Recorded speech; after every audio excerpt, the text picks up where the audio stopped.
We are It's live. not We are live. started yet. Okay, it's not showing me, Yeah, but okay. refresh, refresh, refresh. We are Yes. live. Okay. We are live. Good morning, everybody. Good morning, good morning, good morning to you all. Wonderful, wonderful. I just love Yes. being here. I'm excited about today's chapter because, yes, I did say last week that this was the start of the story. But last week was kind of a setup in a sense. It's still foundational to a large extent, in the sense that with with Biella connecting with Ursula or interacting, there is a tentative connection. But this conundrum of something's going on with Ursula, there's a bit of a puzzle that's left uh, unresolved. And the question became, does Ursula want more or not? But this is still somewhat set up. But today we are going to really start interacting now with Ursula and Comelius and some of the other delegates as well. And through this interaction, we are going to really get to see and feel and get to know Biella also. So we really now, this is truly deeply where we get into the point and the purpose of this entire sharing, the entire story. All right. We are nearly ready. Beena, one moment. Yes. Uh, no, I want to just get the link and share that. Has anybody Okay. joined us? Will you keep an eye on Yeah. comments for Okay. me, please? Um, Yes, I'm looking at comment. Hello, everyone, and welcome to another live, another new reading. And it's going to be exciting. And as much as we are going through this story is grabbing us. It's like, okay, oh, it's always in your mind, kind of like back of your mind, always thinking about what about this and what about that? What about Biella and what about Ursula? At least this is what is happening with me. Because these characters are, though they are very normal on surface, they have such deep moreness. And also because we are cued by the author that okay, there is going to be this whole story is about moreness. So we expect that, we look for, like keenly looking for that, okay, what has come? We are not just taking any sentence, anything on just the face value, always looking for more. What are the implications and what is involved? What is more involved in this? That's why this story is becoming like part of your regular thought process. How these people are thinking, why they are doing, because so far we haven't actually get into the real character details. mm, So, but the cueing is enough for me to think about them. The incidents are kind of like getting on the back seat, but the characters are always in the forefront of this whole story, which is very yes. unusual. And on top of that, we don't know that those characters enough. Uh, So not this is only the very interesting. characters are in the Yeah. forefront, but the interaction with them and simply hanging out with them. Yes. Yes. Yeah, Also yeah, that. Absolutely. yeah, yeah. Keep So going, this keep going. story is going to have it is like a life of its own, and this is what is happening. I'm really keen and looking forward. It's the perks of the story and being part of this whole life is my thought process is changing, and organically more deeper, um, the real core value of life and thing and topics like that are coming into mind, and we are just, I personally, I'm just sharing myself that I'm relaxed and I'm just thinking about those things.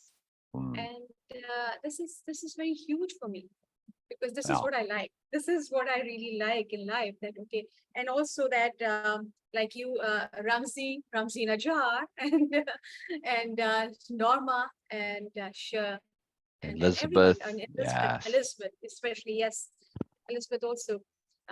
You communicating with you guys, reading your comments, giving such a joy that there are people like with whom you can discuss these things without being considered awkward or weird or unusual. So you guys share that moreness. This is so profound, and I think that this is what the whole intent was behind writing Yes. this story, to build the community And I'm Yes. really looking forward for One of more them. people to join. Yes. And whoever want to discuss these type of things in life, and they don't have an outlet, they don't have an opportunity, they don't have a community, or they don't have anyone to communicate with and share these type of things. I can be completely wrong. It's nothing, it has nothing to do with right or wrong. I might Right. come up with some weird ideas, but I can share, I can ask. And that's the real beauty of it. That you don't need to have any pressure of being right, being sensible all the time, but just being curious about something and Yes. having an outlet where you can share. This is the real beauty of this community.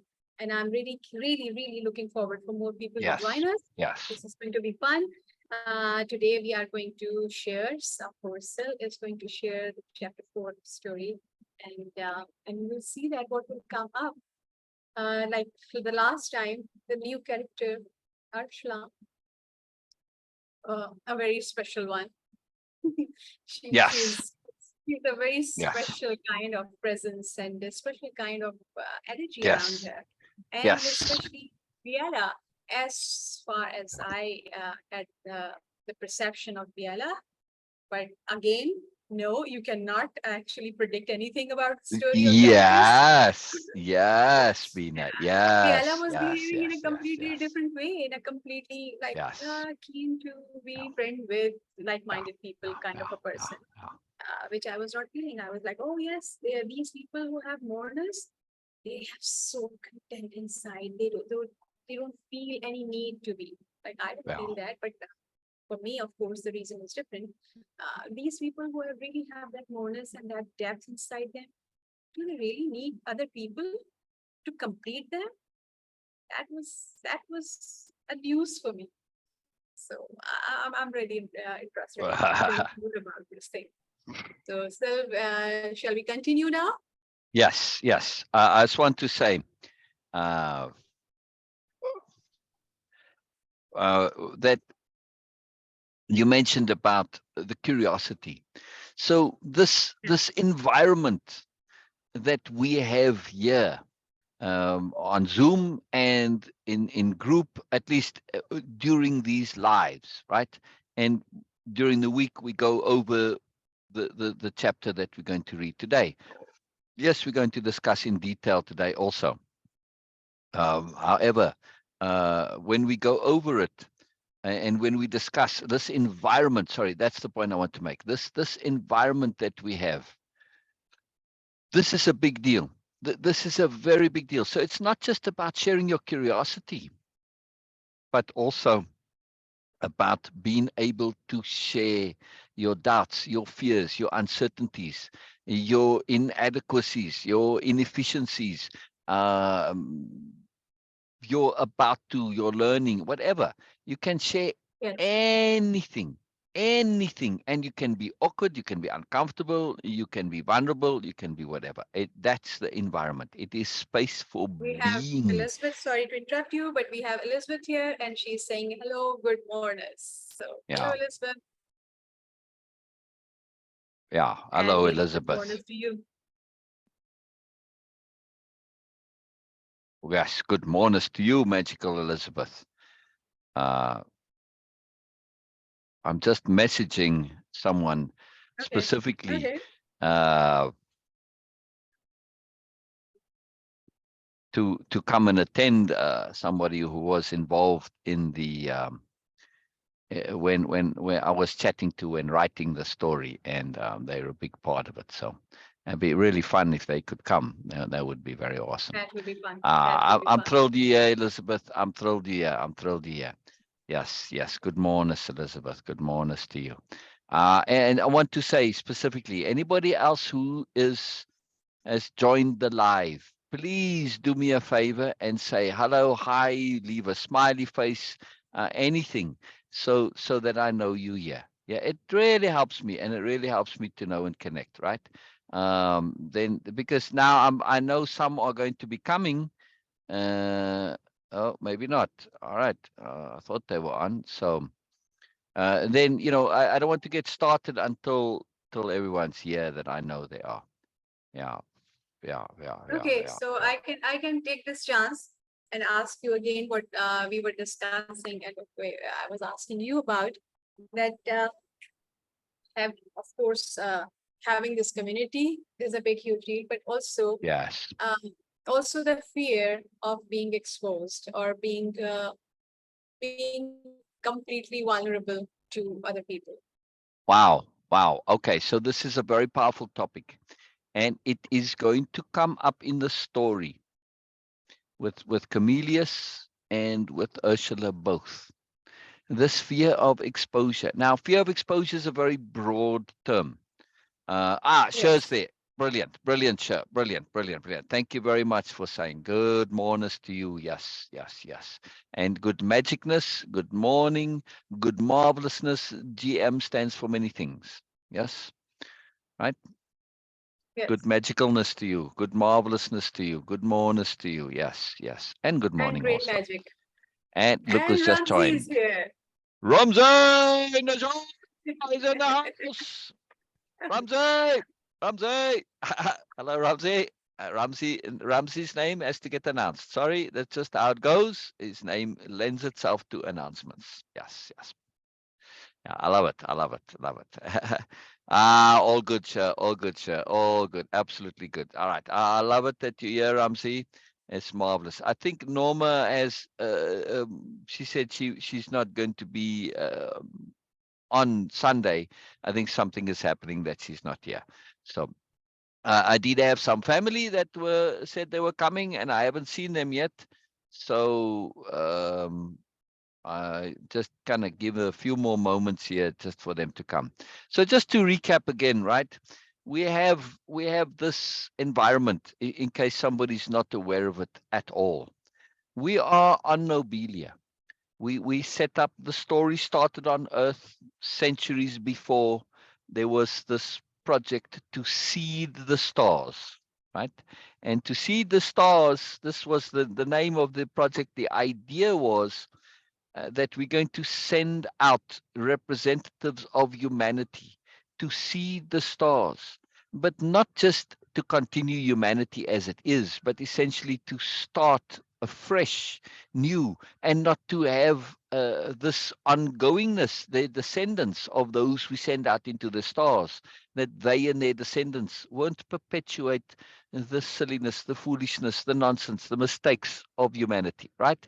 And none of the wars, none of the hierarchy, none of all this nonsense. Yes.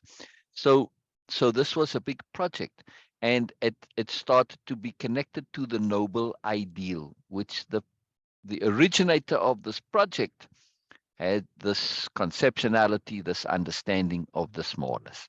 So it's not that all that went out particularly necessarily subscribed to the noble ideal or lived it or made every effort to apply it, but it was the overall theme, bigger point, part of the moreness was that was included, right?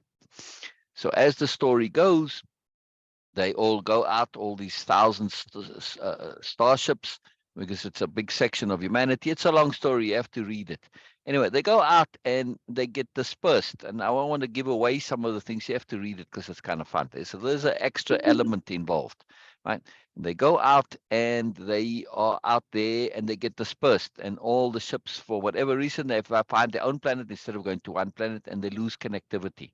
But over the centuries, they start to get together, and they start to the engines that allow for this massive travel between solar systems. This gets reestablished, and anyway, we come to where the planets have started to form an agglomeration, and this was part of the story in the last chapter, how the name came about, and we understand that the new nobility who live on Nobelia, this is their home planet.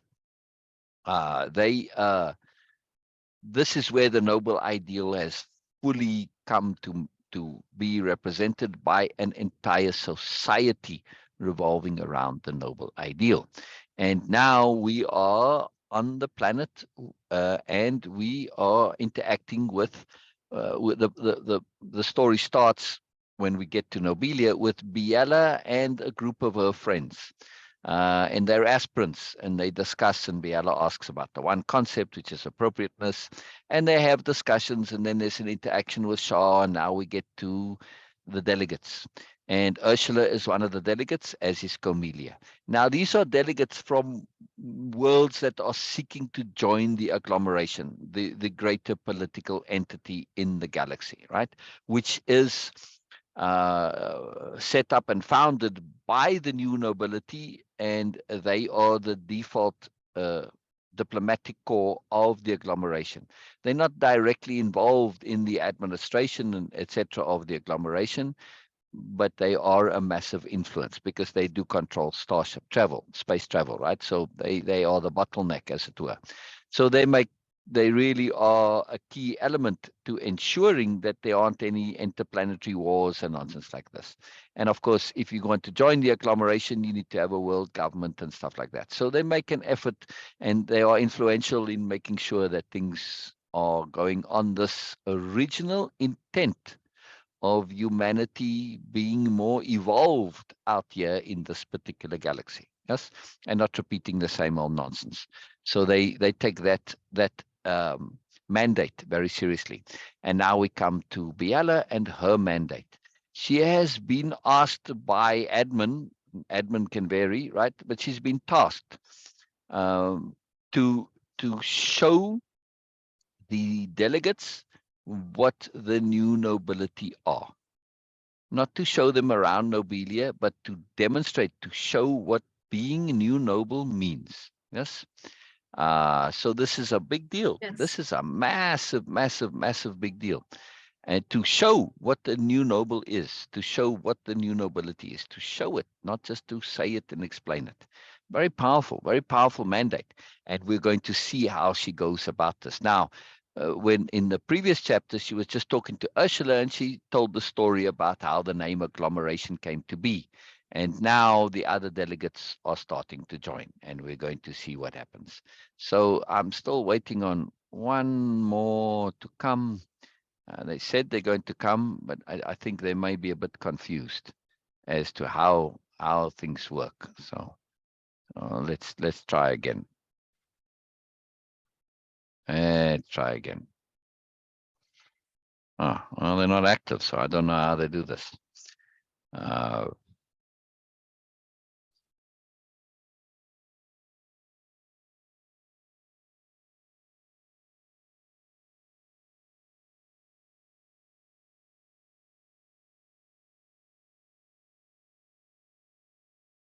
All right, I don't know. All right, so there must be some confusion there, but maybe they'll just watch the replay then, Beena. I don't know, because I don't see her online, so I don't know where this is now. All right, no worries. We'll get going. We'll get going. So I'm going to start right off here, and we'll start with chapter 4. The Delegates, Comelius, chapter 4, part 1. Are you paying attention to the slide, the background, the video that's playing? Yes. Yes. Are you watching? Are you watching? Yes. Keep watching and see what you notice. See? See? See? Yeah, it's a video. Yes. Are you watching the video though? Implications. Implications. Look at the video right now. I don't know if you're seeing the same thing I'm seeing. Maybe a Just bit looking delayed. at it. Yes. And what do you see there? What do you see there? Clouds. What kind of clouds? What's the mood? What's the energy of the clouds? Energy. Big. High Yeah, energy. kind of darkish clouds. But watch, they're not always dark. Right? Keep Yes. watching it. It's a bit slow, the video. But if you're going to see in a moment, it's going to have all the nice fresh, see, all blue and fresh and delightful, but a Yes. little bit of darkness, and then the darkness comes a bit more, right? Yes. So I'm just Yes. saying, so there's lightness, there's darkness, there's all sorts of stuff happening, right? Stuff, and the clouds are, they kind of bubbling and boiling, as it were, or moving, shaping, changing, right? So it's, there's implication to it. I'm just paying attention here, right? Yes. All right, let's start reading. I want to just move this, and I don't have the audio in my ear, which makes a difference. And there we go. See, now I'm all set up, all perfectly aligned with everything, and all balanced. All matter is simply temporarily transformed energy. To me, the energy which is the universe has an intent. Therefore, it is intent. When I capitalize intent, that is usually what I'm referring to or connecting to. My personal intent is like a tiny fragment which has become separated and is trying to reconnect. It is a minuscule piece of the intent that is universal energy. From Mysteries of the New Nobility. As we've noted before, these opening quotes are very profound. They provide an overview, right? An overview connectivity, a very deep abstract connectivity. Yes. And they make us think, how is the story going to make this relevant? Yeah, we don't know. We have no way of knowing right now, no clue. But it's just keep it in the background there, right? It's that it is connected in some way, not directly necessarily, but in that ineffable way which makes for moreness. Uh, Yes, I agree with Beena saying that. Hello to Elizabeth. Just want to get going. All right, here we go.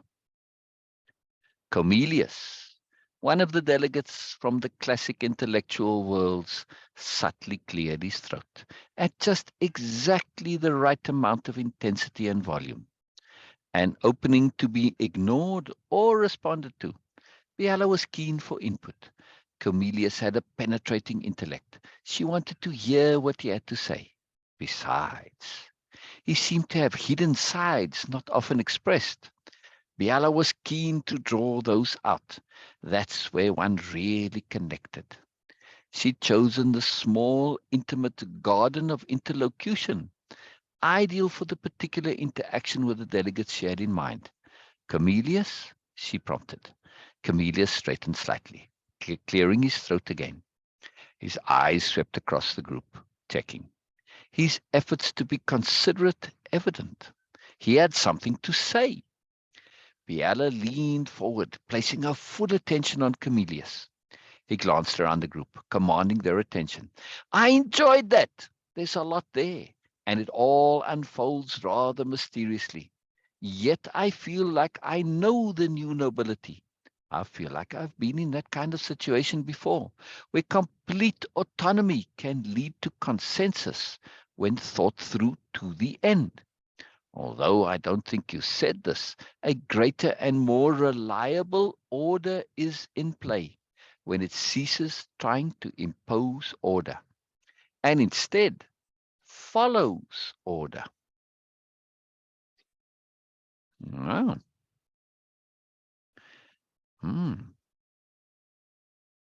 I feel like I've been in that kind of situation before, where complete autonomy can lead to consensus when thought through to the end. Although I don't think you said this, a greater and more reliable order is in play when it ceases trying to impose order and instead follows order. Not sure what he means exactly, but we'll hold off and see. Likely it'll become clear later. Comelius could get technical, academic, and sometimes hard to understand, but it didn't matter. Biella understood the value of contrast and intuitive input, both which Comelius provided in abundance. Often the actual content of his comments could be ignored entirely. That didn't mean his contributions to the discussions were any less valuable. Comelius continued. What wasn't clear to me was just how the actions of the new nobility within the conference did not rise to the level of manipulation. Their actions may have been spontaneous and not pre-planned. Although they were forthcoming about it immediately afterwards, still, perhaps you explained, but I just did not hear. How was this not a manipulation of the deliberative process? Precisely what Biella had wanted. Comelius seemed to have more, but was holding back. He's inviting me to elaborate. Splendid. That's an excellent question, Biella asserted. It was manipulation, and it wasn't. Biella let that hang for a second. Not an easy nuance to explain. She wanted to make sure of presenting the explanation thoroughly. Great care was needed. This type of explanation, always much better done one-on-one. The central tenet of the new nobility is appropriateness, Biala said. Appropriateness with awareness. Coupled to that is the most exquisite ethics. I say exquisite because it's a topic of most fine and extensive discussions among the new nobility. Conversations on the most minute and detailed applications of ethics can go on for weeks sometimes. It's our custom to never leave a discussion or conversation until resolution is achieved. I digress slightly, but it's a most important point. I wish to emphasize this is a matter which is not only paramount, but is intensely and extensively explored. Those explorations are in no way theoretical. Biala paused for a second. Good, they're paying attention.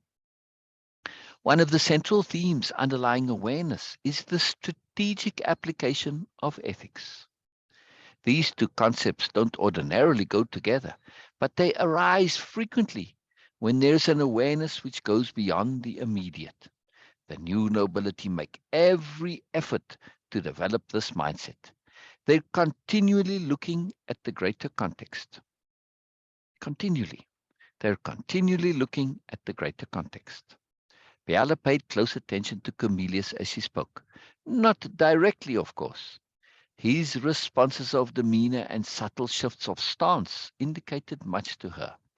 He likes when I pause and think. He gains much from that. His attention is on my intent. Biala took a slightly deeper breath than needed, just enough to indicate what she was about to say had special relevance. Extrapolation. Biala dropped the concept on them, enjoying the word itself. Its power dear to her, representing so much. She enjoyed the understanding her delivery was inviting to extrapolate from it. She wanted them to connect some of the dots. Lectures were poor mechanisms for true communication. She knew. We'll skip the tasks and exercises for now. Biala spared a quick glance at Ursula, hoping she would join in. But Ursula clearly indicated with her body language she was enjoying the interaction between Biala and Comelius, watching with interest to see where it led. So smart. She knows.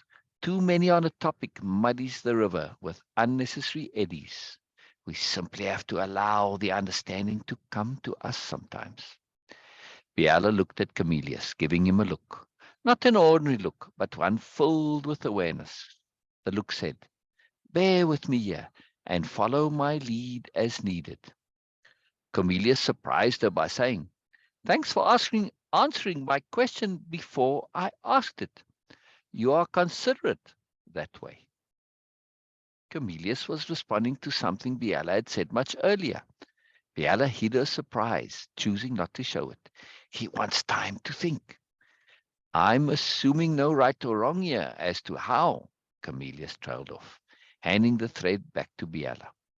That was the key issue she was trying to communicate concerning manipulation.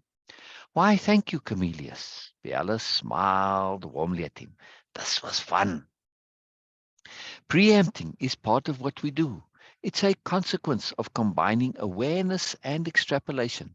However, it's something we rarely do, not because we can't, but because we choose to.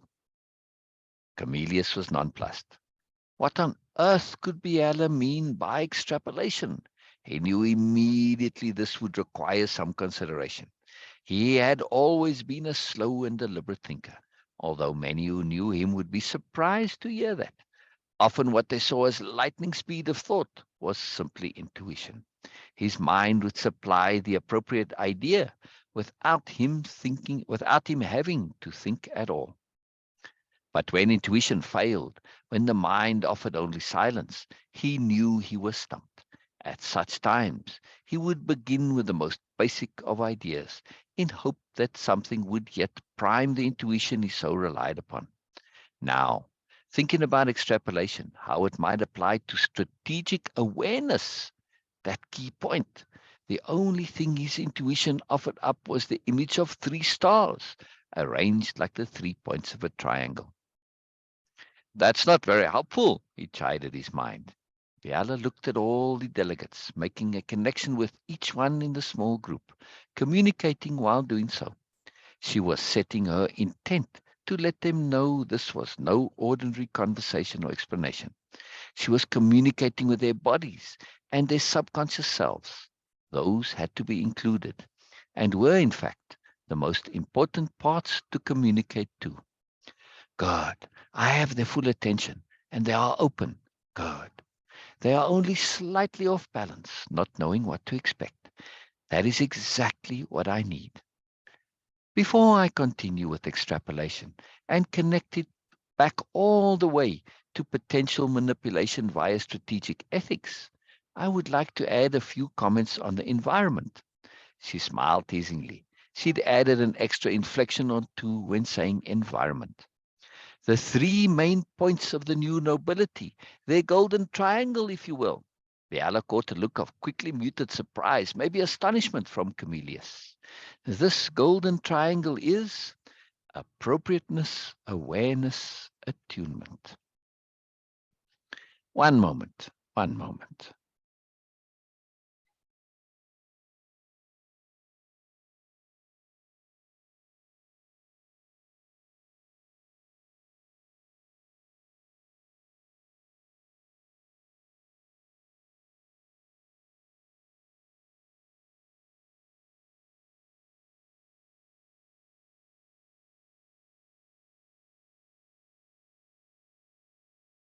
This golden triangle is appropriateness, awareness, and attunement. We're in a special situation here, Biella said.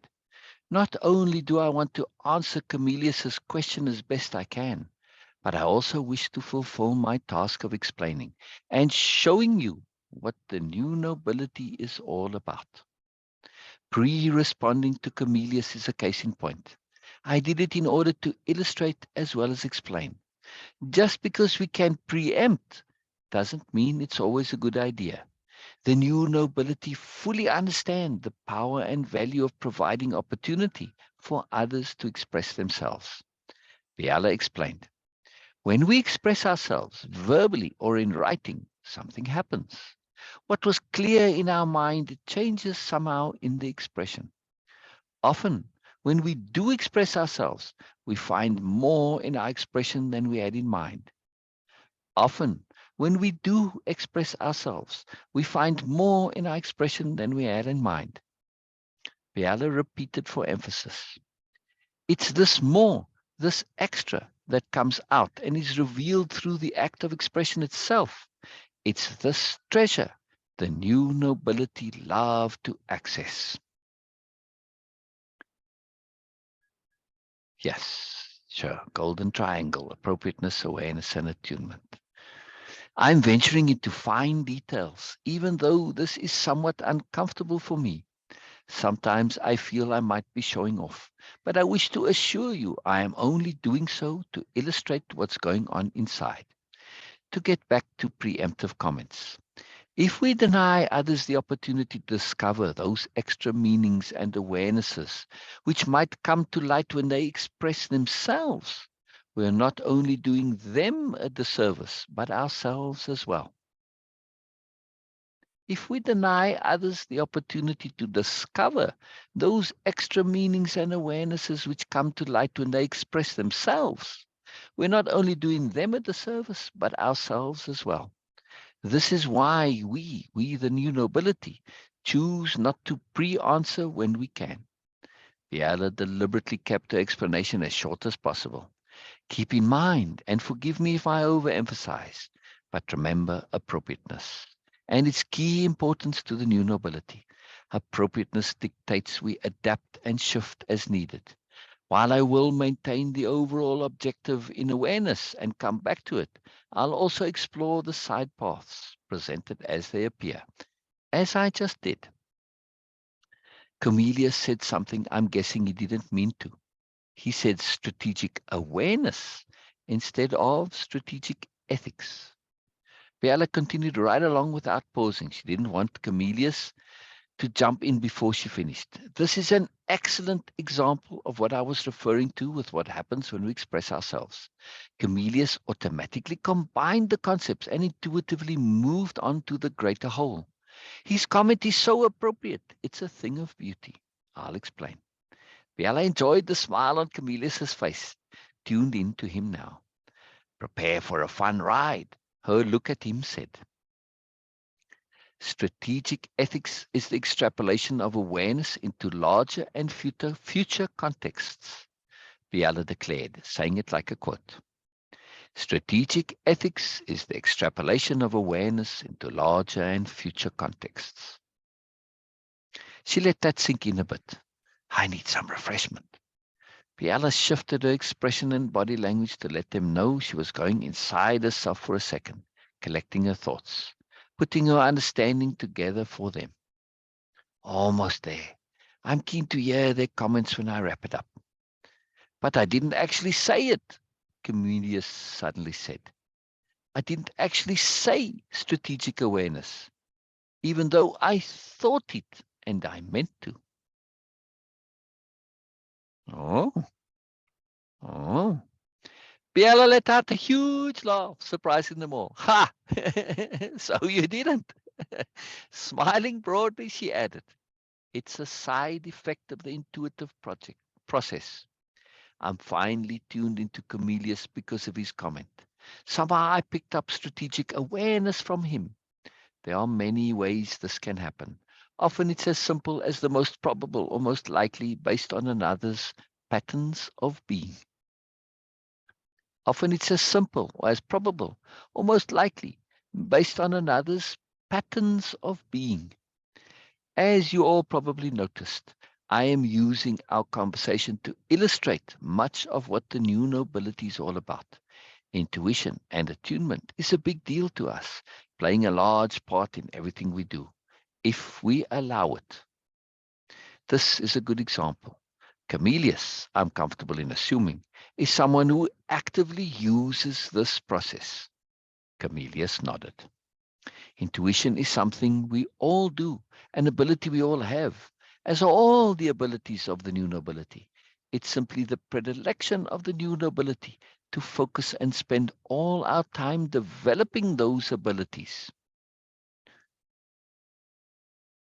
We represent what we all are if we had the time and inclination to bring those aspects of ourselves to the fore.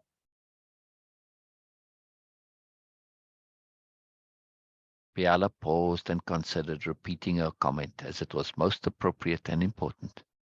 We represent what we all are. We, the new nobility, represent what we all are, humanity is, if we had the time and inclination to bring those aspects of ourselves to the fore. Those aspects of ourselves, our moreness. We chose to bring it to the fore. This is who the new nobility is. Much time and effort is involved. Some don't see it as worthwhile. That's understandable. It seems we come with built-in predispositions. A good thing. Otherwise, the entire system of living wouldn't work nearly as well as it does. Everyone's difference is needed. Everyone's difference is needed. Everyone performs a vital function in the greater system. Biella added this last part casually, almost as an afterthought. It was vital. Overemphasis, she knew, often diminished the point's importance. Some points had to be made from within each person. The delegates nodded to themselves. Excellent. I'm getting through to them. Extrapolation, she again dropped on them, but this time immediately continued, is a highly prized and highly developed skill amongst the new nobility. It's taken to the level of art. We extrapolate everything as a means of extending our awareness. A slight pause. It's the process by which we reduce our dependency on assumption. It's the process by which we reduce our dependency on assumption. Oh. Ursula and Comelius both reacted to this as she had hoped they would. Ursula spoke first. I can see the value of reducing assumption and also the value of extrapolation, but I am not seeing how they are connected. Something had shifted in Ursula in a good way. No worries, Norma. No worries. We'll see you later. All good, all good, all good. No problem. I love that you came and joined just and said hello. It's all good. Wonderful, Norma. Love you, love you, love you. And we'll see you later. All right. Bye-bye, Norma. Wonderful. No problem. All right. Thank you, though. Later. Ursula's mystery would have to wait for later. Something had shifted in Ursula. Comelius added, may I say that I see quite well how extrapolation reduces dependency on assumption if we conceive of time as a whole. I see quite well how extrapolation reduces dependency on assumption if we conceive of time as a whole.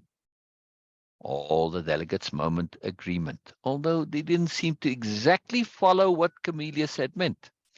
Excellent, they are with me, and Comelius coming in from the other side. Perfect.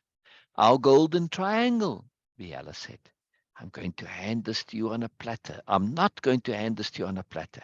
You need to do much of the work yourselves if any of it is going to stick. You have to do much of the work yourselves if any of it is going to stick. In case you're listening, Norma, and not reading the comments, Elizabeth says hi. Yes, we miss you. We love you being here. We always enjoy your input, Norma. I think Norma may have left already, but doesn't matter. All right. Yes, We'll say it anyway. We'll say it anyway. We do. Yes. Beena says we do. We do. It's important, Norma. It's important. I need you to fully understand, not just remember, she said matter-of-factly, expressing it for what it was, a thought spoken out loud. For the new nobility, we take those core concepts of ours as far as we can in their application in order to be truly appropriate in any situation. And by situation, I am including all possible contexts, from the immediate to the universal, for that's always how the new nobility see it. To be truly appropriate, we cannot come into any situation with preconceived conceptions or assumptions, or if there are, or if any are there, we must be prepared to drop them instantly if needed. To be truly appropriate, we cannot come into any situation with preconceived conceptions or assumptions, or if any are there, we must be prepared to drop them instantly if needed.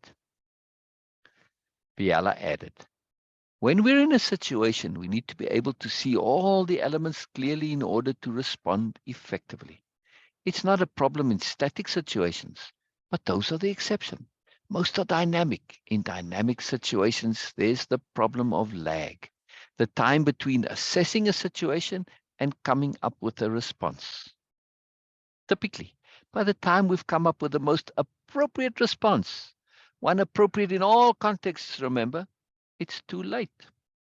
Yes, some of the delegates murmured. The solution is extrapolation. Biella continued. The new nobility live not by reacting to the immediate past, but by anticipating the immediate future, by pre-responding to it. She saw the slight widening in the eyes of Ursula and Comelius, indicating an aha awareness. The new nobility live not by reacting to the immediate past, but by anticipating the immediate future and by pre-responding to it. I feel like I want to stop here.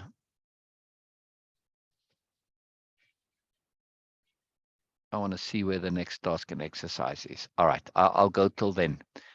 Even though I think there's still a lot more. But I feel this is such a powerful point that I really wish to really come to it and discuss it, right? This is a huge deal here, and it ties and connects to so much of what we've discussed. You know, all of us, Norma, Ramsey, Elizabeth, Sher, etc. Right?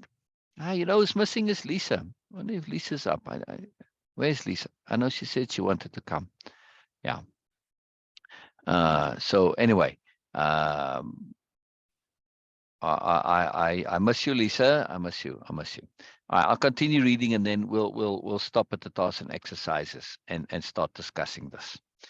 Extrapolation is a philosophy of living in its own right with a new nobility. Philosophy of living. Wow. By continually extrapolating, we can foresee not only the potential flow of in situations, but it also allows us those few moments grace to adjust the timing of our responses. The essential key to this is not the foreseeability, as valuable as that is, but the effect of being attuned to the rhythm and flow of every situation we find ourselves in. Since we do this continually, we learn to be connected to the greater flow and rhythm. Biella was piling it on, she knew, but it was all so connected, no way around it. So much here which needed a more detailed explanation. But how does one condense a lifetime of intense learning and practice? But how does one condense a lifetime of intense learning and practice? How? How? Extrapolation is something we practice extensively, a deliberate exercise accompanied by application and observation in order to verify. We don't ever take the skill for granted. We're acutely aware it's an art, not a science. Random events, anomalies, statistical outliers are but a few of the occurrences which can quickly derail any extrapolation. It's always only an aid, not a reliance. Biella refocused. The third point of the golden triangle, awareness, comes into play here via perspective. She lingered a fraction. It's not just having a perspective, but rather the ability to shift perspectives. The ability to shift perspectives even more, to be continually looking at every situation from multiple perspectives is an essential element to extrapolation. Awareness and appropriateness. Even more, to be continually looking at every situation from multiple perspectives is an essential element to extrapolation, awareness, and appropriateness. It's a means by which we extend and expand awareness. Ooh. It's a means by which to extend and expand awareness. We are always seeing possibilities. We aim to live deliberately in full consciousness of the moment. But to do so completely in the regular moment is fraught with potential disaster. As one new noble put it, being totally focused on the moment only is a great way to ensure you'll be walking off cliffs. We have to extend that moment at least far enough to be aware of and prepare for what may be coming our way. It's how we avoid danger and stay out of trouble. If we see trouble before it sees us, we can easily avoid trouble. It's what happened at the agglomeration conference, Ursula put in. It's what happened at the agglomeration conference, Ursula put in. All right, so I want to pause here and give us time to discuss this, because this is so much here. I feel that going to the end of the chapter is going to be an overload somehow. It's just my personal feeling here. I might be mistaken, but I want to see. Oh, you know what? They're not that many actually. All right. I'll read to the end then. Okay. It's less than I thought. So all right then. I shall keep going. Yes, Biella responded to Ursula's comment of what happened at the agglomeration conference. Yes, Biella responded. They clearly saw what was happening and what was coming. Because of this, they had sufficient time to come up with potential solutions, a problem the new nobility continually face. Seems like a good problem to have, a delegate said. What of the responsibility it places on one? The responsibility to act appropriately, to not only be appropriate, but to do so without imparting any personal preference on the situation, Biella asked. The delegate's expression changed. He hadn't anticipated this development. Most people weren't eager to embrace and adopt unasked for responsibility. Biella watched the process play out on their faces. She saw how some of the delegates found in the concept the potential to impart their will on others, how some saw the possible disasters which could result. She had to address the would-be manipulators. It's a trap, Biella said with emphasis. It's a trap, connecting it to what she'd been saying. She wanted a bit of confusion and uncertainty, not wanting any wandering off inside their heads, exploring possibilities of fantasy fulfillment, with the notion of being able to influence everything. A trap? One asked with a slight shake in her voice.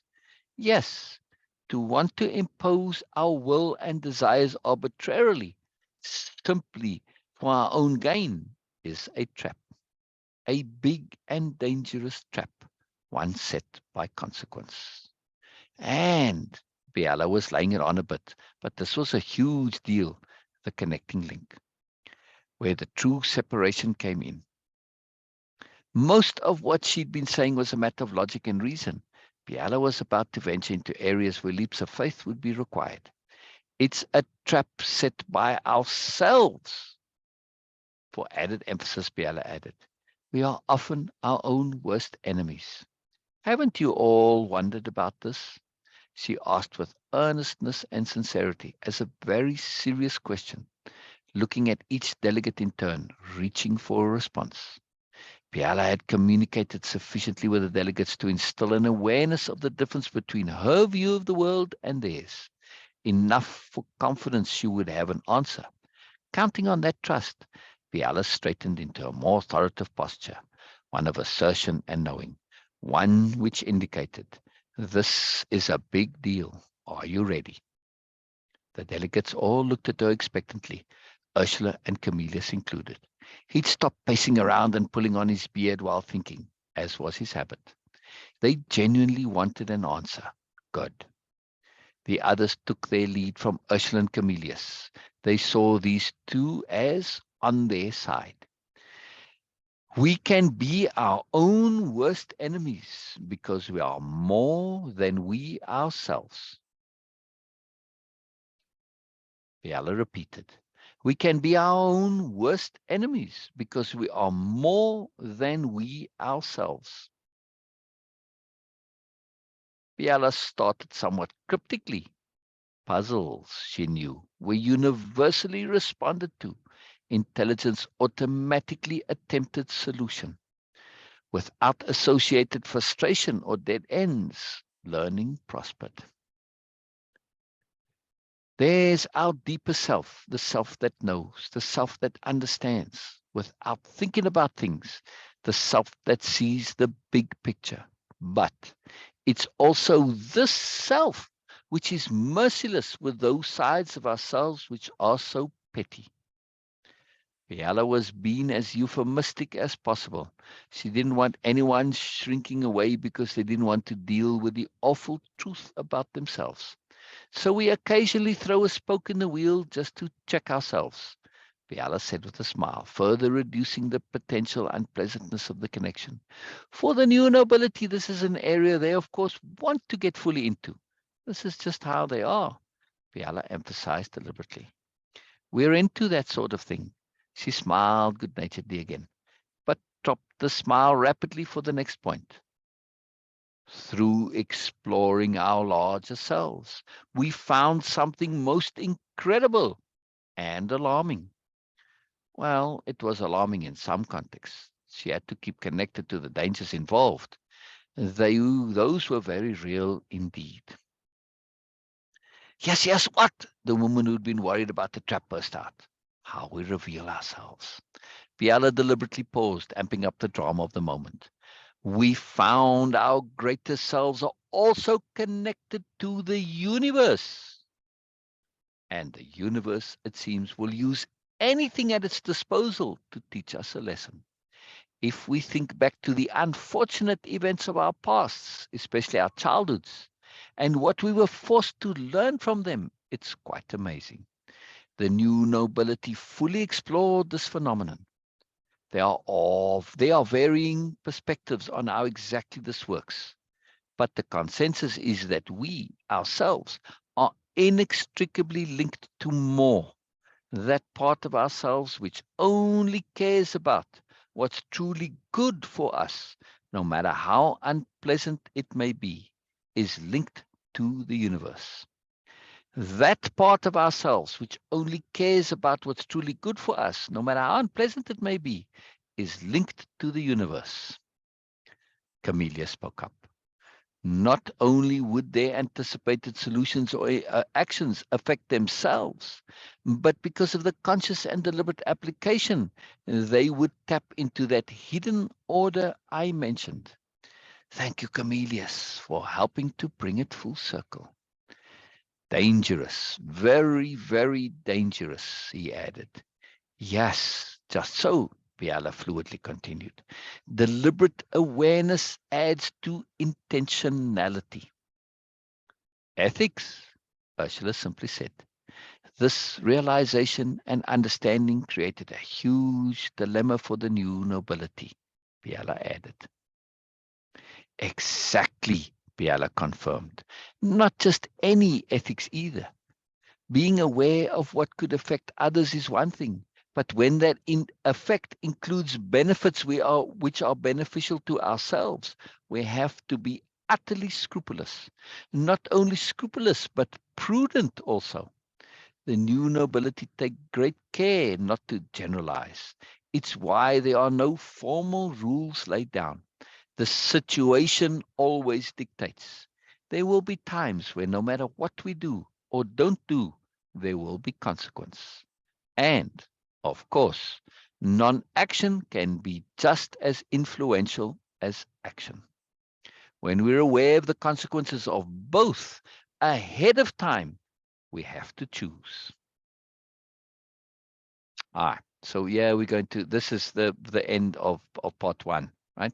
So next week we'll continue in part two, but I do want to discuss some here. So I'm going to go back all the way to the start, and just open up, and I'll go and skip and jump around as we'll go to points that come up. Yeah, I'm keen to hear from anybody anything that has come up that's connecting that you feel that is a question here that you'd like to discuss. Beena, while we wait on the typing there, there's always a bit of lag, right? It's half a minute behind for those who don't know. What comes up in you? What's this made you think of? What was it connecting to for you, Beena?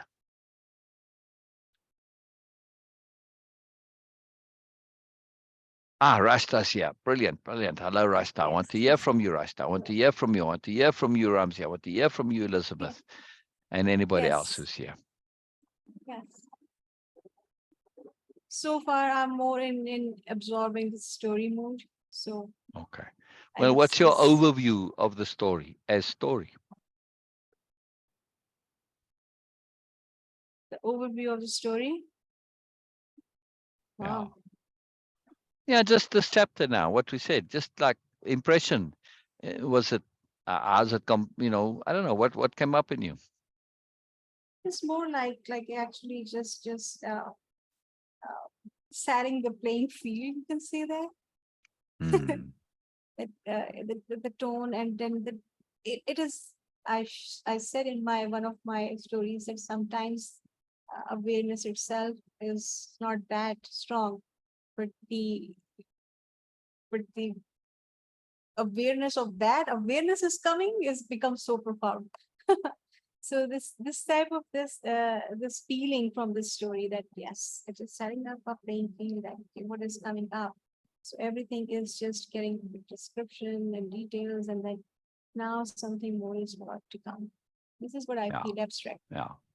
But I mean, just like as an impression of the story, if I say, oh, it was Okay, maybe a bit more more deeper concepts revealed than in the previous ones, much more layeredness Yes. and stuff Yes, like that. definitely. That's what I was thinking, of comments in terms of just a feeling of Yes. it, a Yes, move, right? definitely. Strategic awareness. Yes, yes, Elizabeth. That's a very profound concept to jump onto. Oh, thank you, Elizabeth. I do. I really enjoy this now that we're really getting into the depths of it, right? Because and we're starting on this.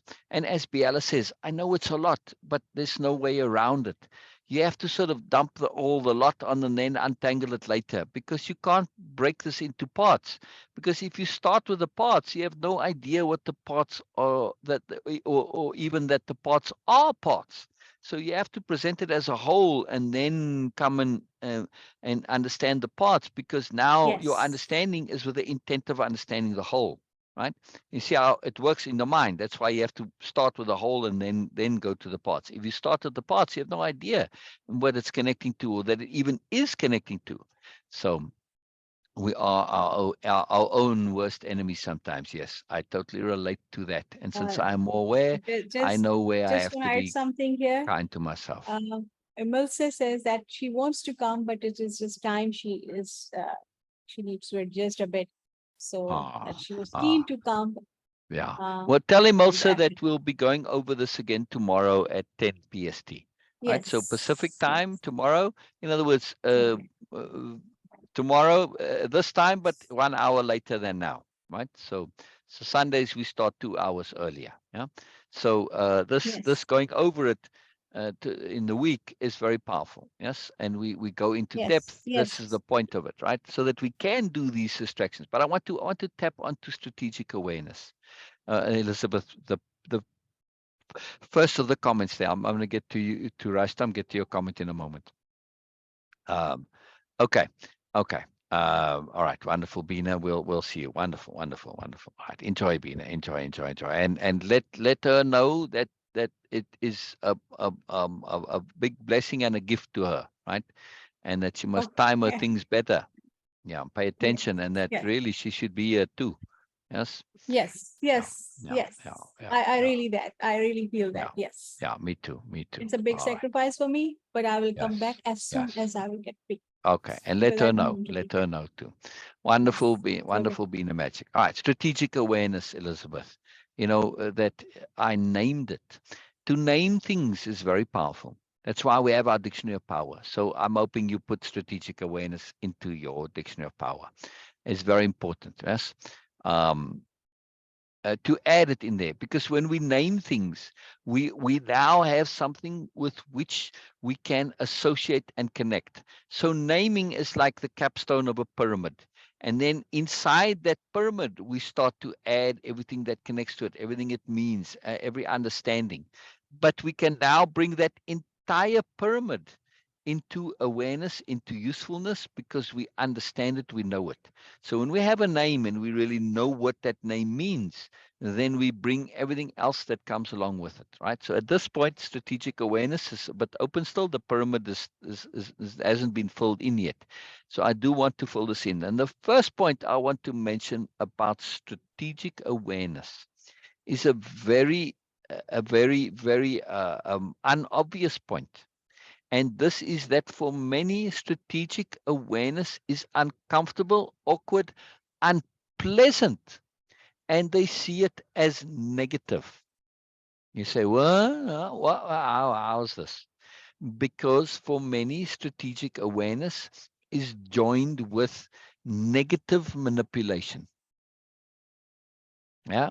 With underhandedness, with conniving, right? That kind of a psychology, right? That's looking to exploit and bully you, pressure you, and stuff like this, right? I had a friend whom the term strategy was like a super dirty word. He didn't even want to say the word out loud because that's what it meant to him. Yes. Now it can, like anything else, be used negatively. But it's like a screwdriver. It's like saying a screwdriver is a murder weapon. Just because screwdrivers have been used as murder weapons doesn't make them negative. Yes. If you've had experience of this, been stabbed with a screwdriver and known people to be killed by a screwdriver, you may see screwdrivers negatively. May doesn't mean you need to. If you have discernment and awareness, we can start to unhook and say, just because something has been used doesn't mean it's like this in all situations. And we have that discernment to see things for what they are. So we have to understand strategy is a tool like anything else. And like all tools, they can be used positively, negatively, or any combination, right? It's an absolutely essential understanding.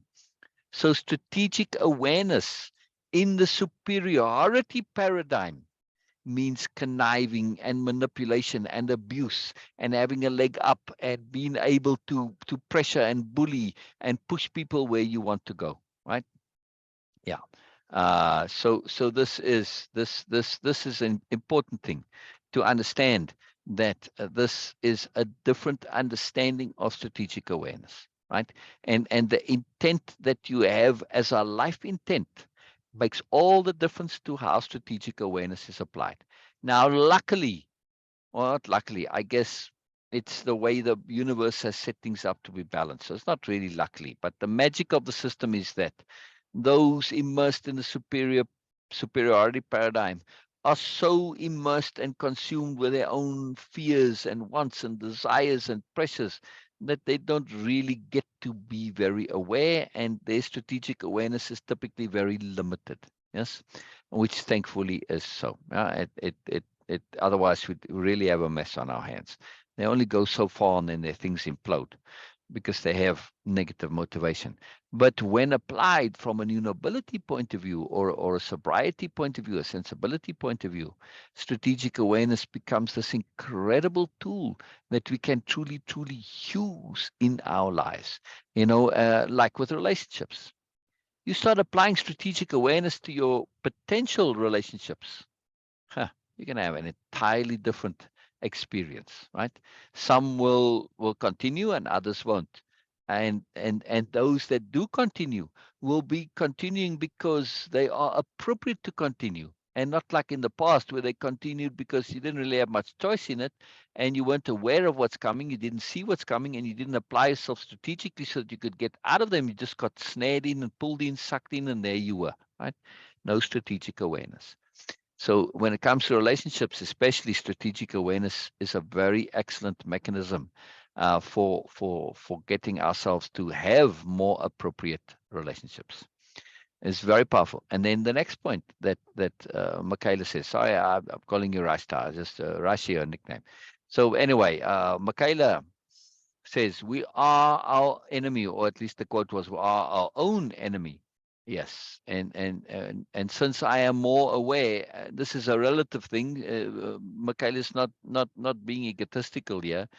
She's simply saying that she was like very unaware at one point, and now she is a bit aware, a little bit less unaware, right? Right. I mean, I'm saying this for you, but I know you, and I know you mean this in a modest, humble way.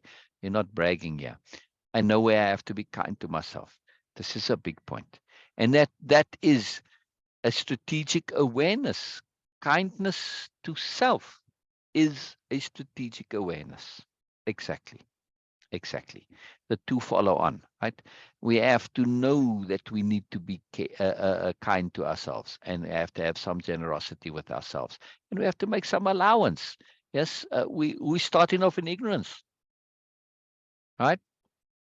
Extrapolation to the level of art. Yes, because extrapolation is about probability. Yes, it's not a science. You can't say exactly like math, 1 + 1 = 2. That doesn't change. Yes, so you can say things with an absolute certainty. But when you're saying extrapolation, here's the pattern, and I extrapolate it to be this. I can't say it will be that. Our language says, well, here's the pattern, and I extrapolate it to be this. But when I say I extrapolate it to be this, what I'm really saying is that this is most likely based on the preceding pattern to happen. Most likely is vague. it's nebulous, right? So our ability to extrapolate depends on our ability to perceive the pattern. We repeat that. That's a very, very big point. Our ability to extrapolate depends on our ability to perceive the pattern. Yes. If you think about music, and most of the music we listen to, there's a beat setup and a rhythm setup, and it's very basic. Yes. And it goes throughout the whole song. But if you listen to some sophisticated, complex music, they'll lay down a basic pattern. But it's a pattern that builds. Yes. So you're going like beat, beat, thump, right? Whatever. And then it will go like two and the emphasis. And then after a series of those, it will become three and the emphasis, and then four and the emphasis, right? And you may not even notice this. And so we have these layered complex patterns. Now, if you're coming towards the end of the song and you want to extrapolate what's going on, you need to have perceived this complex pattern. Otherwise, there's no way you can extrapolate. That's where the art part comes in, right? Because perception is, of course, also an art. You're looking to uncover things that are not always obvious, not necessarily there. So much involved in this. But it is an art. And when we do this and we practice it continually, we can become skilled at our art. As you know, Elizabeth, being an artist. Yes. And we are all artists in our own way. Every parent is an artist. Anybody who lives is an artist. Living is an art. Yes. So we just need to practice it to be more skilled, but also always keeping in mind that it is an extrapolation, which means you have to make allowance for when it's not going to be. If my extrapolation skills are really good and I can extrapolate correctly 90% of the time, yeah, what happens on the 10th time? I have 9 that are good. The 10th one not going to be. See, on average, yeah. So I have to be prepared for when my extrapolation isn't accurate. If I'm not prepared for that, I'm going to try and insist that my extrapolation is, and then I get into all sorts of trouble. So this is very, very important to never forget extrapolation is an art, and it is not 100%, right? Knowing what is coming without imprinting preference. Exactly. Beautifully expressed. Knowing what is coming without imprinting. What a powerful word here. Without imprinting preference.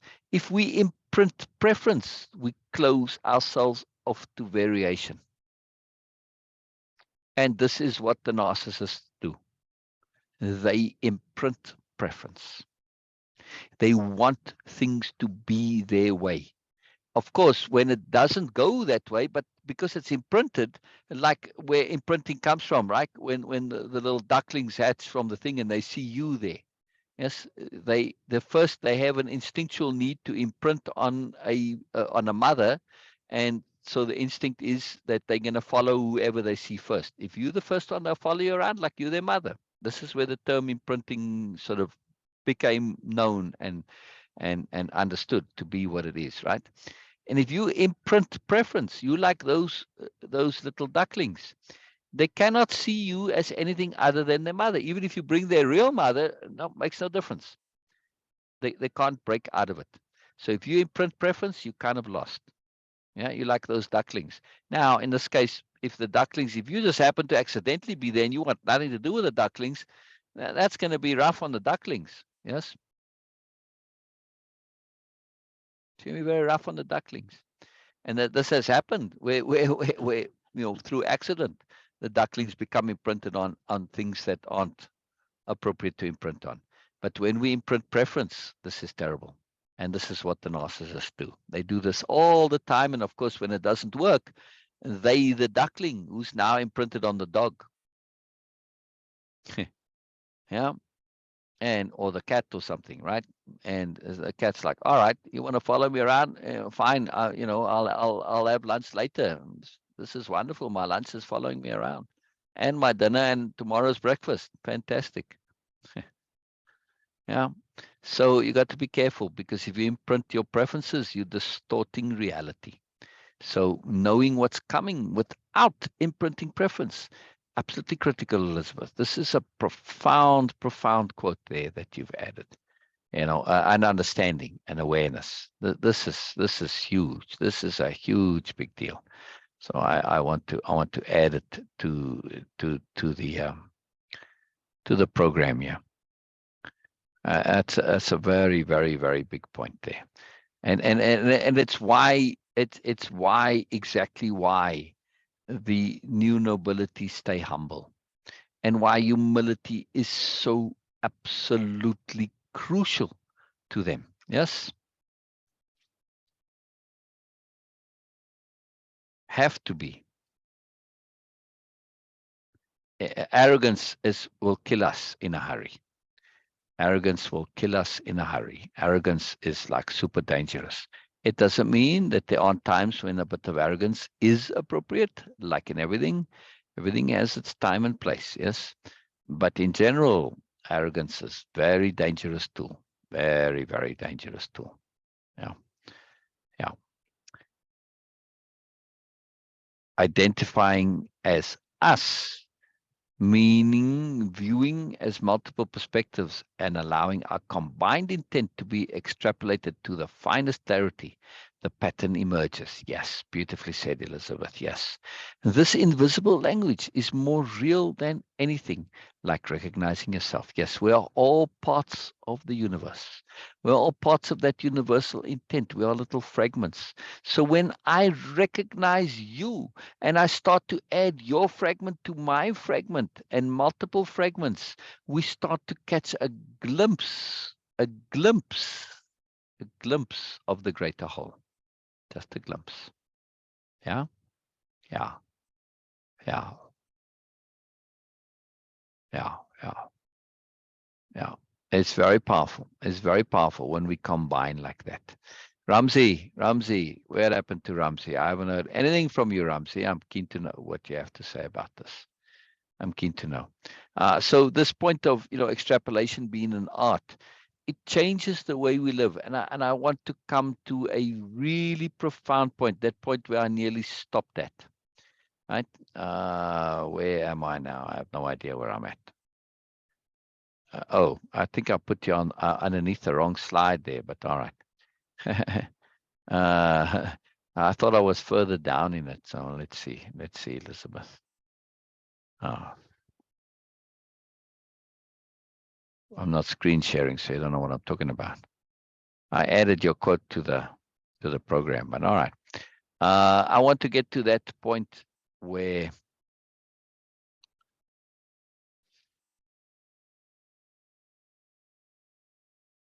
hang on, I'll get to it in a moment.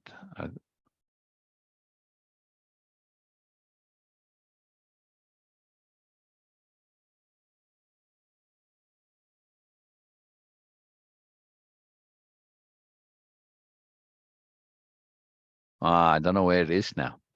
Yeah, it's before this.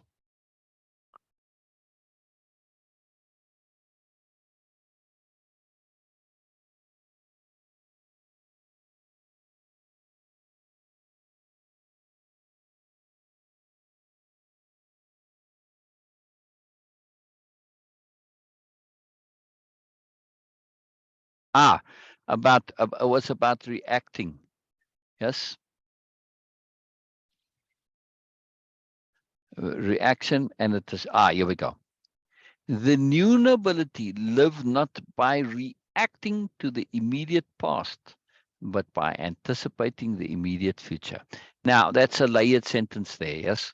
When she says immediate past, she means like literally a second ago. Watch. Watch next time you're in a conversation live with people, yes? When you're right there in the moment, watch what's going on inside them and watch how they are reacting to the immediate. I mean, immediate is now. I mean, in this context, when we say immediate past, we kind of think of yesterday or last week, maybe even last month as immediate past. That's not what Biella's meaning here. She means the immediate past as literally the moment that's just passed, right? So people, they hear something and now they respond to what they just heard. You say, but how else are you going to live? Yeah. How do you not respond to what you've just heard? That's the point here. If you are responding to what you've just heard, you've already heard it. The expression of that is in the past. Yes. But if you anticipate what's to come, you are able to have a moment's pause, to be able to define and understand and extrapolate and extend and think through your responses. And if you start paying attention, most of the time, in most interactions, you can anticipate what's to come. It's not that difficult. Yes. Now, of course, you're going to combine it with an understanding of what's just said. It all works together, right? But when you do this and you start anticipating and you're responding to how the flow and the pattern comes, you are able to respond more in depth. Yes. And keep the flow going. Of course, you can respond to the immediate past, but then sometimes it says, well, give me a moment. Let me think about this. Yeah? Whereas if you had been anticipating, you've already taken that moment. It's very powerful way of seeing things. Plus also, if I'm in a conversation, right, and you are, right, Elizabeth, and you're in a conversation, let's say with your children, for argument's sake, right, and it's going along fine, and you start to see, I don't know, you see that kind of expression that comes, you see tension, stress, and you say, no, all right, I've seen this before, I know where this is going. Yeah. Now, in the past, by responding only to what the immediate past, at some point, you're not anticipating, it happens. You may have seen a little bit of it coming, but then whoever you're seeing is, they get annoyed, they get stressed, bothered, upset, whatever, and now this thing starts to break down, right? You end up with arguments, recriminations, accusations, blame, whatever the thing is, justifications, excuses, whatever. Yeah. But if you can anticipate that, can you imagine, Elizabeth, or anybody, what difference this would make to the interaction, right? Immediately you can start to see, they're not in a space to hear this today. And you can start to move to other topics. Yeah? You can share other things, or you can share things which you would say if they had erupted, you could say ahead of them interrupting. You can tone it down, soften it, calm them down, ease them out, and not let the eruption come or the stress come, right? The timing of responses, to be able to respond to most appropriately without dependencies on assumption. Some can do this so fast, it's breathtaking. Yes. And you think that they are responding so fast, they're actually anticipating and they have plenty of time. That's why, Elizabeth. Yeah, like, in other words, if I'm in that conversation and I'm anticipating, uh, you know, um, um, um, Frank about to get stressed and bothered, right, and do what Frank usually does, I can calm Frank down. I can divert him and shift the conversation to something else, or maybe just even say something like, Frank, are we going to repeat what we did last time? If I want to be really blunt, or something like that, right? There's so many options. But to somebody else who's not aware of anticipation, they think, holy moly, I'm like so quick on this. Like Frank didn't even say the stuff, and I'm already there. It's because of anticipation. Yeah. So this is to respond to most appropriately without dependencies on assumptions. Exactly. This is, but it's a different point you're making there, slightly. But I was still on the topic of anticipation, which some were going to say, yeah, but if you're anticipating, aren't you assuming? Yes, kind of, but it's not the kind of assumptions that you mean. Yes. So when we are free of assumptions, that just because Frank has showed a pattern of getting upset and nasty or whatever, it doesn't mean that he's always going to do it, right? And I can leverage positive assumptions to shift Frank. Right? So many skills. We were talking about a very, very deep topic here. We've got the whole program on capital H hearing, which is what this is all built on, right? So it's not coming idly. I mean, that's a huge minimum 4-month program. But when we can truly we hear what people aren't saying, what they're likely to say, what's coming, what's implied with what they say, what's left unsaid, all sorts of things, right? We hear the greater context, we hear the intent and so on. So this allows us to be able to respond appropriately without dependencies on assumptions. Yes. And this is a thing, though, that dependency on assumption, Elizabeth, for the new nobility, they practice non-assumption every single moment of their lives. Yes. Why? Because they practicing living deliberately. If I'm living deliberately, then I've taken as much of assumption as I possibly can out of the picture, right? Because I now am calculating everything in the moment. Assumptions in general help us make our lives easier because I'm repeating the same calculation every time. The new nobility say, yes, it may seem like it's not energy efficient, but in the big overall picture, it actually is. Because if I get into the habit of assuming when it's not appropriate, that assumption bites me and I get into trouble. Yeah. And that's not worth the energy and effort saved when it does help me. Yeah. Yeah. Very powerful. Very, very powerful. You want to come on Zoom, Elizabeth? I'm keen to chat more about this with you, but without the lag and the delay of the typing. That would be wonderful. No camera needed, in case that's an issue, but it would be fantastic if you want to come. That would be awesome. That would be awesome. So this is a major point here, this assumptions and anticipation, because you could say, well, anticipation involves assumption. Yes, to a certain degree, as so does extrapolation. But assumption it's more loose than both anticipation and extrapolation. It is based on a belief we have that things will be a certain way.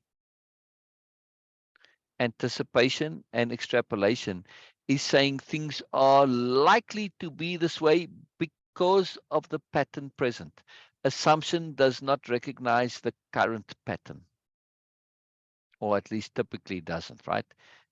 So this is where assumptions become a problem. They don't really connect to the current pattern.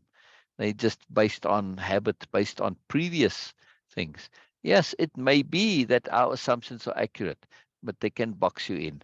Whereas with an extrapolation and an anticipation, it's using the current data, not past data. Yeah. Whereas assumptions are typically built on past data. Now it's a they all overlap to some extent, and you could say, well, if you're skilled at assumption, you will use current data. Yes, then you're anticipating and extrapolating. I'm simply breaking them up so that we can have different terms to make this distinction more clear. So when we are talking anticipation, we're looking at using current data, and extrapolation, we are saying the current pattern, how is it going into the future, right? And some points of anticipation, it's simply there already. I'm simply now looking ahead slightly. For instance, you get out of your car and you're walking to your car. You're coming out of the supermarket and you get to your car. What do? Then you put your hand in your bag or in your pocket and you take out your keys. Why do it then only? Didn't you have time while you were walking to do this? So by the time you got to the car, you could just put the key in and open it, and there you go, right away. No waiting, no hanging around, nothing. Yeah.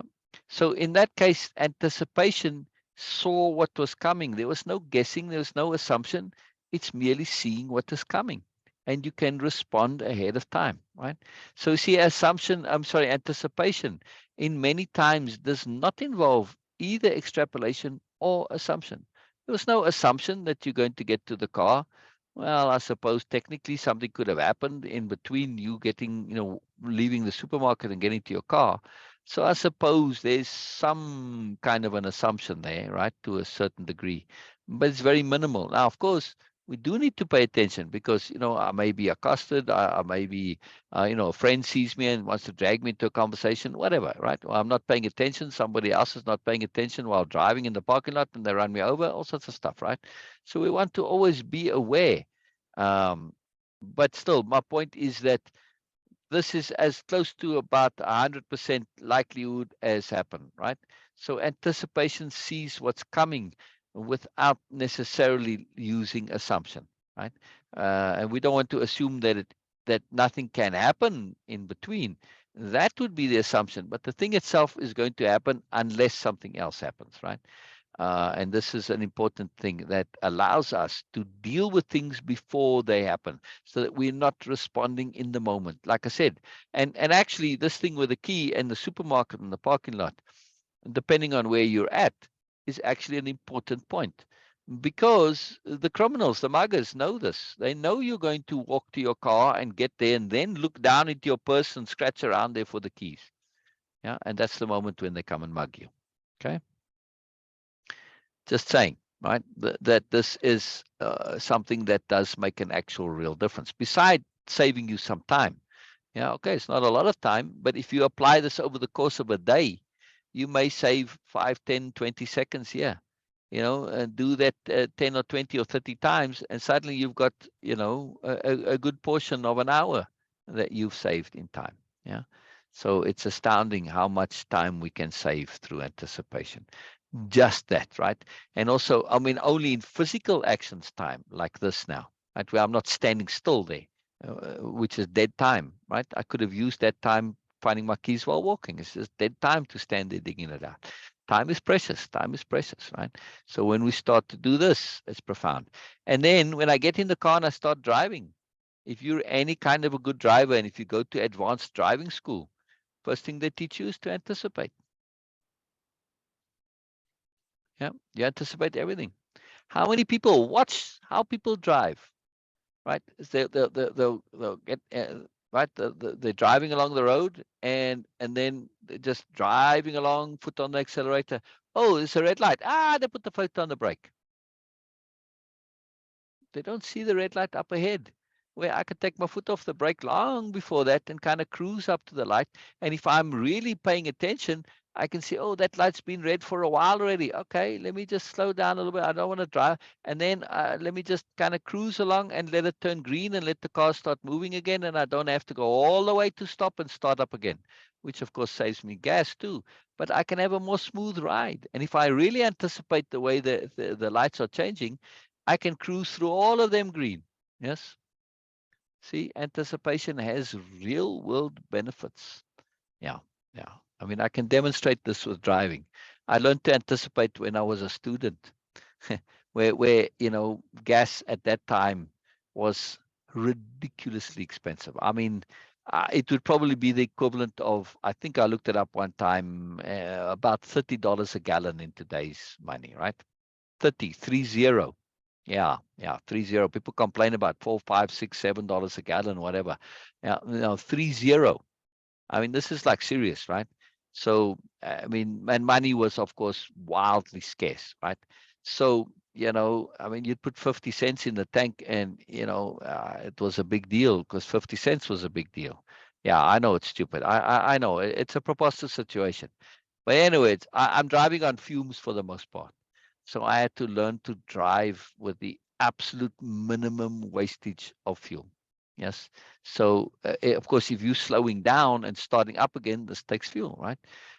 Stuff like that. So I learned to drive very economically with fuel. But in order to do that, I had to anticipate the traffic so that I could just cruise smoothly as much as possible.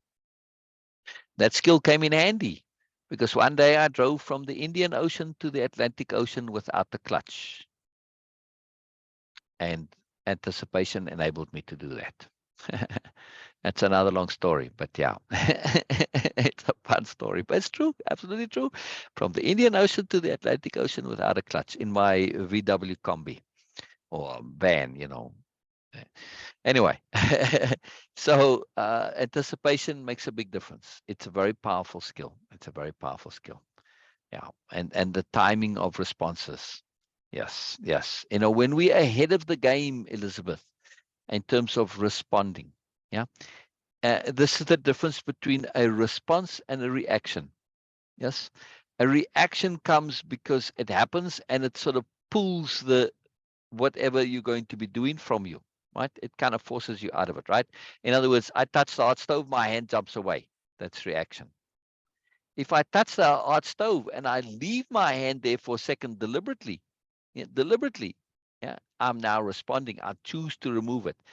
This is possible to override our physical reactions. All right, doing it on the stove is not the best idea, right? But we can learn to train our bodies to be responsive, not just our bodies. That's an extreme situation now that you wouldn't necessarily want to do, but I can't think of another example of where this happens. Well, I suppose if you like a lion tamer or something, right? You're training your body not to react with fear to the lions, yeah. So you're learning to not react but to respond, and response typically means there's a bit of time between the thing happening and you now doing whatever you're going to do. So there's a bit of thought implied and some choice implied with response. And how do we make that time? Because when we're in real world situations, if we leave it too long, then the moment goes. Yeah.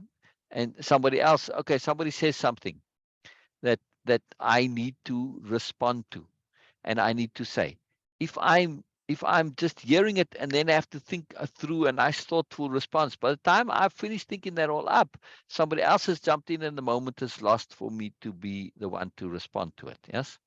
And now it gets in, they get into a whole argument, and then me having said that, to prevent the argument, time lost. If I was anticipating, the moment it said, boom, I dropped my response. It's a response now because I've anticipated and I've pre-thought. See what Biella said here. The new nobility, they pre-think things, they pre-respond. Yeah. It's very, very powerful. It's a ridiculously powerful mechanism to see what's coming. It also requires discipline because, of course, halfway through somebody's sentence, you know where the rest is coming. So we have to be very, very cautious of jumping in halfway through their sentence. Yeah. I mean, you are accurately knowing where the end of the sentence is coming, and they don't need to say it. It's like obvious, but just from a courtesy and politeness, communication efficiency point of view, we have to be very careful of cutting people off. Yeah, and you'll see this, for instance, with like talk show hosts, that they're practicing listening to people very carefully, and you'll see them jumping in and cutting people off all the time. It's not that they're rude or inconsiderate. They really do know what's coming. They just haven't acquired the discipline to hold off and let the people say the obvious anyway. And of course, they have a pressure on time. They've got too little time and all this. But still, it's a discipline that we do need to apply. And it's not easy. It's not easy. It's very powerful. Very, very, very powerful. Ramsey, where'd you go? Did Ramsey drop off? It must have. It must have. Anyway, Ramsey, if you watch this later, I am very keen to hear what you have to say. Same Norma, and Norma said she's going to rewatch. I'm very keen. I'm very keen. And then anybody else who comes and watches the replay, just because it's in a replay, it doesn't mean that your comments aren't making a difference. Don't matter. Facebook has this wonderful thing that if you watch the replay of a live, they will give somebody the option of sorting the comments in real time, right? And they will show your comments as coming up and there's a timestamp next to it. So in other words, when you comment, I can go and listen to the thing or re-watch the thing myself and see the comments come up in real time. And I do that, and then when you comment, I know what you're commenting on and about. Yes. And so it's the same as being live, right? It's very powerful. So please, if you are watching, comment as it comes up to you. You can either even pause the video and make the comment and then keep going. It's a very, very marvelous mechanism. Very, very marvelous mechanism. Very helpful. Very, very, very helpful. Elizabeth, anything else? I mean, while you comment there. So if we go a little bit through it, we've got all these power conceptions, and I really would recommend anybody like Elizabeth who's done Way-of-Impeccability to really go through this and name that app. Meaning we are going to say the application, the thing that we're going to use and apply, like extrapolation. Extrapolation isn't just an academic term, a word, something to add to our vocabulary. No, it is a philosophy here, right? And a philosophy is useless if it's not applied. And I really emphasize that. A philosophy is totally and utterly useless if it's not applied. So this philosophy of extrapolation, which includes anticipation and everything else, right? This philosophy is this concept, and that's the application part. So I would absolutely urge, as you go through this, pull out all of these terms. They are typically capitalized, right? Like extrapolation, like anticipation, like application. I'm just on the slide that I'm looking at here now. Got awareness, perspective shifting, or to shift perspectives, right? And to shift it to multiple perspectives. Yes. All of these are profound tools that we use. Yes. Perspective shifting, incredible tool. Well, it comes up all the time. Thinking things through to the end, an incredible tool. So as you go through this, pay attention to these profound concepts. Again, we aim to live deliberately. I had to go and add that and make it as a compound term. Yeah. Right? It's living deliberately. What a conception. What a conception to live deliberately. Yeah. And when you have anticipation, extrapolation, response rather than reaction, it enhances your ability to live deliberately profoundly. Profoundly. Absolutely profoundly. Right? And also this term agglomeration. We can apply it in the greater sense as to what Elizabeth was saying earlier. We, you and I, whoever the I is that's listening there, you and me and Beena and Elizabeth and Norma and Ramsey and Lisa and Sher and everyone who's here, we are also an agglomeration. Yes, an agglomeration that is the universe. But when we think of the universe as intent, we now start to understand the glue of our agglomeration. To glom. Yes, to glom onto something means to be kind of stick to it, to connect to it. Yes.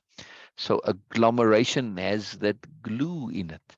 And when we think of us as individuals, how exactly are we agglomerated? Via intent. Hence the opening quote. Yes. Are you still here, Elizabeth? Does that make sense?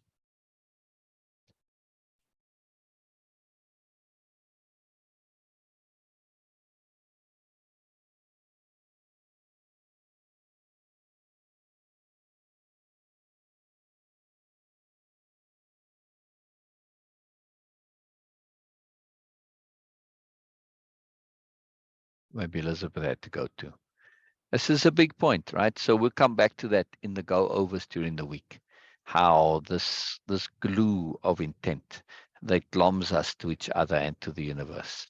It is a magical thing. It is a really, really magical thing. And when we recognize intents in others that are connected to our intents, we can connect. We can connect and glom and have that glue that allows for deeper, more meaningful connections. It's a profound thing. It's a profound thing. Very, very, very profound. Very, very, very profound. So again, too, during the week, we're going to go over these tasks and exercises, and those are they're a big deal. There's a lot to them, right? And we're going to go into the detail. It's a fun thing to do. So in the weeks, 10 Pacific time, come and join us. Come and join us, right? It's a very big deal. Oh, I see. No worries. Elizabeth's distracted by figuring out the technology. Oh, no problem. Never be sorry. Never be sorry. It's all good. Really.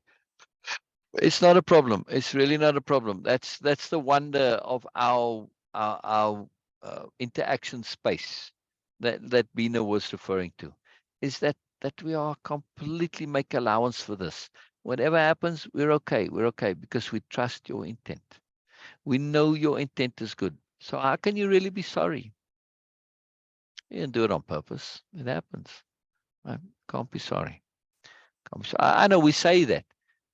It's a matter of politeness and courtesy, but it's not a true thing, because you're not. If you are sorry about the technology, well, then you are taking on responsibility for something that had nothing to do with you. And well, if we go into that in detail, it's kind of a bit of an egotistical thing, isn't it? Yeah, very big deal. All right. In that case, and since Ramsey's not here, Norma not here, I think I'll just keep it short this week and end a bit earlier. Or shorter, it's not that much difference. But it's all good. Unless there was something more you wanted to discuss, Elizabeth. Because I know coming in the week is a little harder for you sometimes. But even though you do come, which is so appreciated. Yeah. So much. When I read through it, things just boil into my mind. um and that's why I'm looking forward to going through, because this chapter has so much in it.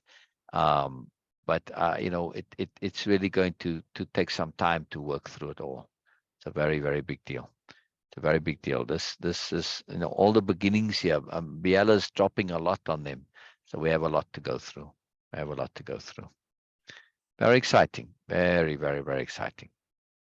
All right. On that note, all good, Elizabeth. On that note, I'll leave you to deal with the technology, and I look forward to seeing you in the week and carrying on this discussion. So much more to come. Brilliant, brilliant, brilliant. All right. Bye-bye. Bye-bye, everybody. And thank you for coming and listening. I want to hear from you. I really want to hear. So anybody watching the replay? Oh, I see. I see. Oh, okay. Well, then I want to end right now. Elizabeth, are you talking about on the phone or on your computer? I suspect probably the phone. Uh, well, if it's on the computer, you can take Zoom off the default full screen and then drag Zoom smaller so that it's only a little part of your screen.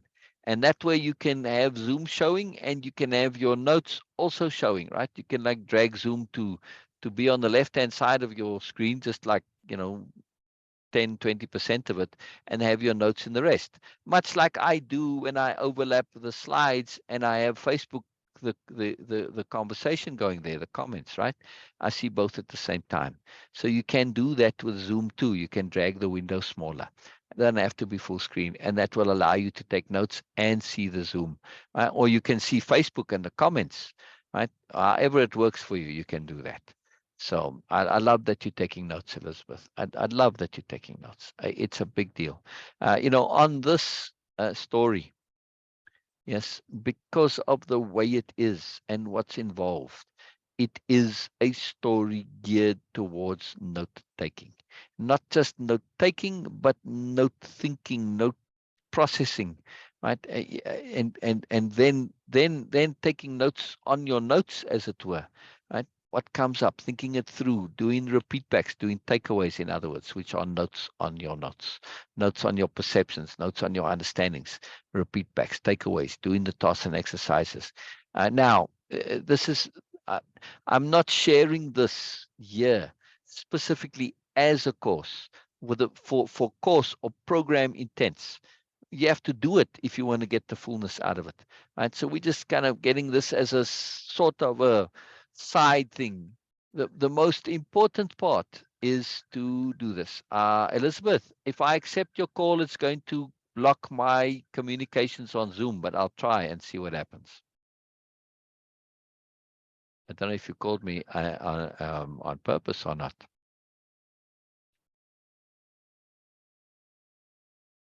Let's see. Elizabeth, are you there? Can you hear me? Can you hear me, Elizabeth? You see, it won't let me do Zoom and the voice call at the same time. Well, not via Messenger anyway. I have to end Zoom. I don't know if you hear me or not. On either one, I don't know. I don't know. Yeah. So I see you. We connected, but there's no voice there. Yeah. I mean, it says the microphone is connected. I'm not hearing you. It should put you on my speakers, not on my headset, but it doesn't do this. And I've had this before.